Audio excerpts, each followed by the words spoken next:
अस्सलाम वालेकुम दोस्तों, मैं हूं ज़ैन और आप देख रहे हैं वाई बी आर की दुनिया। तो आज जी CG125 और यामाहा YBZ की रेस करेंगे हम। जो YBZ है वो 17 मॉडल है और ये 125 जो है वो 19 मॉडल है।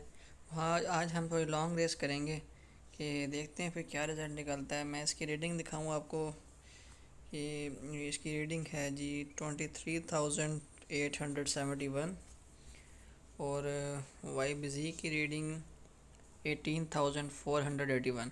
दोनों की बिल्कुल 81 मैंने अब गौर किया है। तो चलिए फिर पहले मैं आपको इसके थोड़े साउंड सुना देता हूँ।